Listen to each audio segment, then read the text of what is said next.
सत्याचं news channel जे आहे आपल्या सिंधू कोकणातलं ते बाईट घ्यायला आलेले की काय तुमची प्रतिक्रिया, पुढे काम करणार आहे की नाही. मी सांगितलं काम करणार आहे आणि त्या बाईटवरती 1-2 तासातच एक कमेंट पडली अनंत मांजरेकर याची की त्याच्यामध्ये लिहिले त्यांनी की 5 करोड मिळाले खूप झाले. ही बाईट वरती त्या कमेंट आली माझ्या बाईटवरती. ही जशी कमेंट वाचली मी तात्काळ पोलीस स्टेशनला आले. पोलीस स्टेशनला येता येता एसपींना फोन केला, महिला आयोगला फोन केला. म्हटलं हे चुकीचं झालेलं आहे, ताबडतोब याच्यावर ऍक्शन व्हायला पाहिजे. पोलीस स्टेशनला इथे आल्यानंतर हे माझ्या आधी कानावर होतं. गेले 18 तारखेला माझ्या कानावर अफवा आलेली की असं कोणतरी चर्चा पसरवते की 5 करोड घेतले आणि मॅनेज झालेले आहेत आणि उभ्या राहिल्यात. आणि ही अफवाला आपण काय स्टेटमेंट किंवा उत्तर देणार. म्हटलं ही अफवा, याच्यात काही तथ्य नाहीये. पण आज प्रूफ मिळाला. त्यामुळे मला ताबडतोब त्याच्यावर काहीतरी कारवाई झालीच पाहिजे म्हणून आम्ही इथे आलो.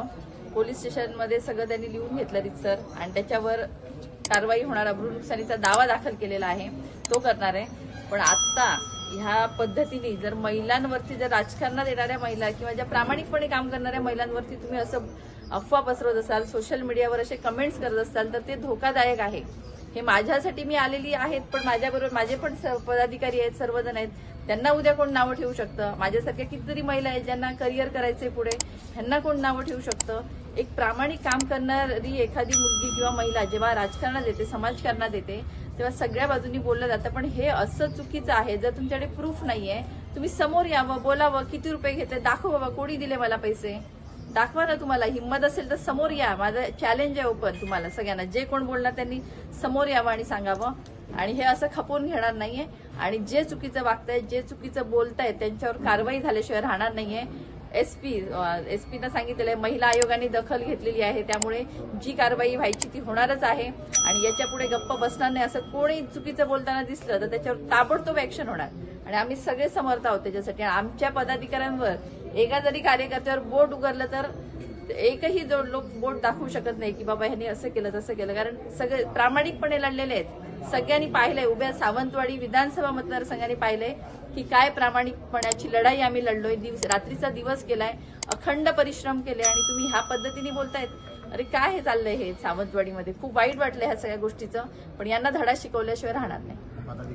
मी या नाही ते सांगितलं कोण निवडणुकीमध्ये उभा असताना तुमचे स्वकीय आणि विरोधक दोन्ही विरोधात होते, तर नेमकी ही अफवा कोण पसरवते असं तुम्हाला वाटतं? सगळ्यांनाच डोई जड झालेले होते. मला असं नाही म्हणायचं. मी तर म्हणते तिघे सत्तेतले होते. समोरचे जे उमेदवार होते तिघे सत्ताधारी होते. ते ऐनवेळी इकडे आले, काही जण तिथेच होते. त्यामुळे त्यांना डोई जड झालेली. एक महिला काम करते, प्रामाणिकपणाची लढाई लढते, स्वाभिमानाची लढाई लढते, त्याची भीती वाटत होती कुठेतरी. म्हणून हे सगळं चाललेलं. शेवटच्या दिवसापर्यंत निलंबनाचं चाललेलं, शेवटच्या दिवसापर्यंत अफवा पसरवण्याचं चाललेलं आणि प्रत्येक पदाधिकाऱ्याला, कार्यकर्त्यांना फोडण्याचं काम चाललेलं, महिलांना धमकावण्याचं पण झालेलं आहे. मी प्रत्येक वेळेला सांगते, आमच्या कार्यकर्त्यांना आमिष देऊन झाली.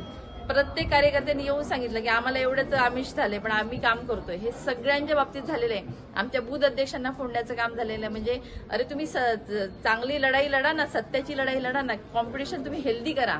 तुम्ही काय एकमेकांची माणसं फोडून रात्रीतनं आमिष दाखवताय. हे चुकीचं राजकारण आहे आणि हे कुठेच विकासाचं राजकारण नाहीये. त्यामुळे सावंतवाडीच्या जनतेला अजिबात खपणारं राजकारण नाही आणि हे दिसलंय ह्या इलेक्शनमध्ये सगळ्यांना.